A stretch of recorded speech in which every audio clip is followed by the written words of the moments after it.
they always remember the first. Like for example, who was the first man who landed on the moon? Sino? Okay, nag-aaral talaga. Neil Armstrong. Who was the second? Sino po yung pangalawa? Para sa Chinkitan, mga Rose, Chinkitan. Never heard. Who was the first Filipino president in the Philippines?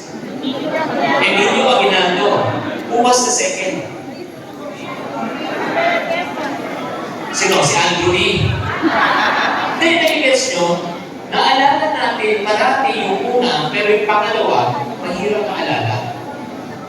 So it's very important that you have to understand. Like for example, pag sinabi natin, number 1 na fast food Filipino chain, sino yung una? Yeah, Jollibee. Tama mali? Tama. Mali. Ah, mali pala. Ang pinakaunang fast food chain ng Pilipinas, Tropical Hut, 1965. Oo, Tropical Hut. Tama? May problema. Si Tropical Hut, hindi nag-market. Pero ang nakilala, si Jollibee. Kaya kung nag-gets nyo, in reality, naman sa, nakakain na kayo sa Tropical Hut? Masarap na yung hamburger?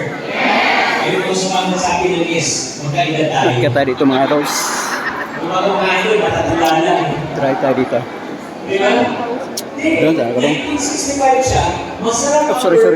In reality, mas masarap siya kaysa sa Jollibee. Pero bakit mas kilala ang Jollibee? Kasi nauna sila yung market.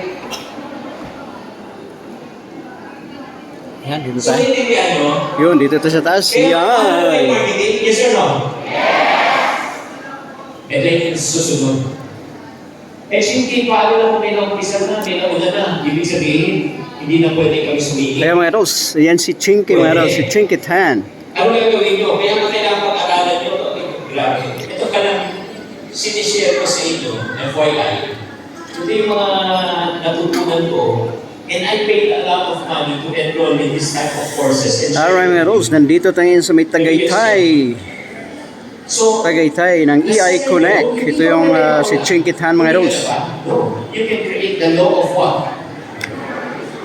Kailangan mag-create ka ng category sa yung sa bagong sa same industry. Like for example, ulitin ko sino ang pinakaunang presidente ng Pilipinas? Sino ang pinakaunang babaeng presidente sa Pilipinas? O naalala nila lahat. Bakit? Kasi siya ang una sa kategoryang presidente. Do you follow? Yes. So, hindi ka pwede mauna, gumawa ka ng unang category. Kaya nga, ako naman, hindi naman sa, honestly, hindi naman ako magaling. No? Masipag lang ako, sa nag-aaral talaga ako.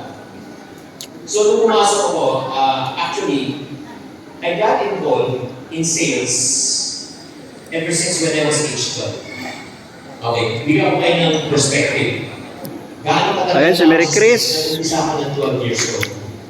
That was around 13 years ago. Wow. Nag-iisip. Then when I was 12 years old, and then I've been in sales for over 49 years. Ako lang ko, ilang taon na ako. Ha? Ala si Chinkitan, nagtatanong walang taon na doon siya. Hindi, gusto ko lang kayo, ilang taon ako. Hindi naman. What? Higher. 25. 48 higher. 51 higher. Ala. 55 higher. Ala. 61. Ala. Allah Lord, 61 na pala si Chinkitan, no? Si Abed, ilan taon na Abed? Ha? 59. Ako 61. Ala. Chinkitan, 61 na pala, oh. 61. Pero si Abed, mga 65. Ala. I've been in Sana, sales for 49 years. I started when I was age 12. Eh, bakit ako pumasok sa larangan ng pagbebenta? nalugin ko sa ng aking ama nung 12 years old ko. At reality, mahirap maging mahirap. Tama, tama. Diba, Kailan magninegosyo talaga tayo. Agree? At kaya nga pumasok ako sa kapebenta. Pero ito yung reality, alam naman natin, lahat tayo sa sales tayo. Malulit ang mundo. Minsan malulit. Yung mga tao hindi expect mong tutulong at susuporta sa'yo, sila pa hindi tumutulong at sumusuporta. Yung mga tao, hindi mo sila akalain na tutulong at susuporta, sila pa tumutulong at susuporta. Agree? Agree. I sold shoes, I sold shirts. So, I hit my first million in my 20s. Ito naman yung kwento para ipagmalaki kasi maliit po ako na yun. Kaya na po. Pero yun nga, even though I hit my first million at a very young age, there was a price to pay. What was the price to pay? I never finished my college degree. Hindi ako nakapagtapos.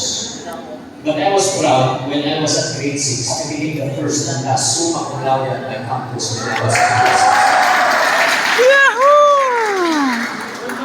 6. May summa cum laude sa grade 6. Lakas mo mga ano eh. Okay, nakapagtapos na.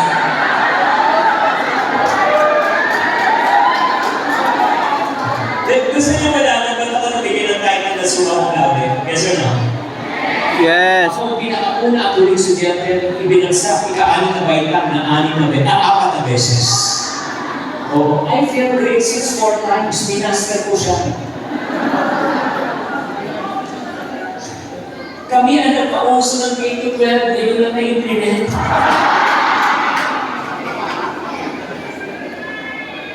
But in reality, sa totoo lang, sino na sa inyo nag-fail? Nag-fail na kayo sa buwan? Yes or no? Nag-fail na sa exams, sa business, sa relationship.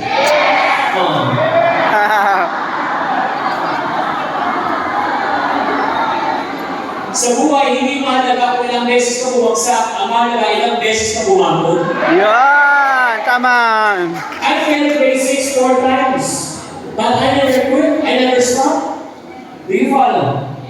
Yes. Kaya nga kung kayo may pinagdadaanan kayo sa buhay, may problema kayo.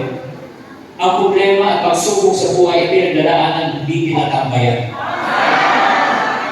Tama ba rin? Tama. Kahit ano mangyari, huwag susuko dahil habang may buhay ay may pagsubok. Pag-asa. Pag-asa at pagsubok. Diba?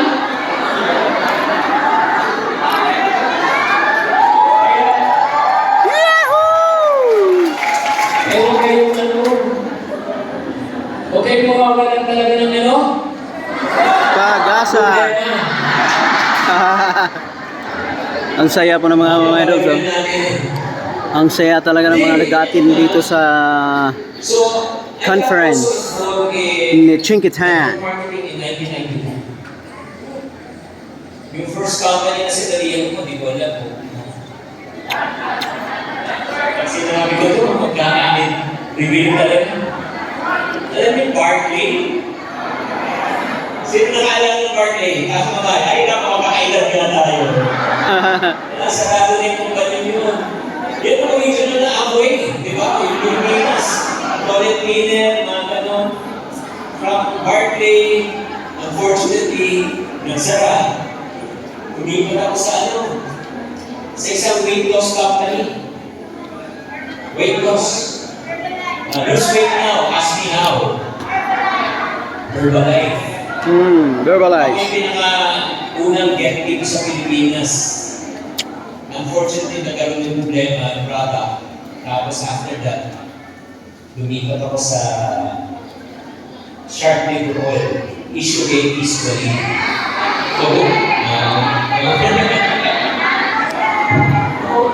yung mga sumasagot sa akin talaga magkaka-age kami.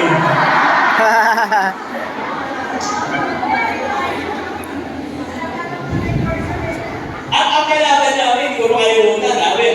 Akala ko, yung kailangan namin, FLB forever living. Grabe. Ang tindi nun. Ang tindi talaga, pasagan ng ano yan di ba? Kasi Kasi di ba sa shark liver oil? Sa kanila meron silang omega oil na fish. Ang demo nila, sabi niya, mas potent ang product namin, mas maganda ang produkto namin kaysa sa squalene na yan. Tignan nyo, ito binubutas nila yung oil nila, nilalagay sa styrofoam. Tignan nyo, ganun kalakas, nabubutas ang styrofoam. Tapos nilalagay sa amin, yung squalene, walang effect. Sa amin naman, dinedemo namin. Sabi namin, uy, itong squalene namin, safe na titape nyo. Tignan nyo, ilagay namin sa styro, hindi nakakabutas. Yung sa kalaman namin, tignan nyo, pag ilunod nyo po sa pinungan nyo. One setting namin, di ba? Then, to cut the long story short. Alright mga idols, thank you for watching the Low 2 Low of Category by Chinky Tan.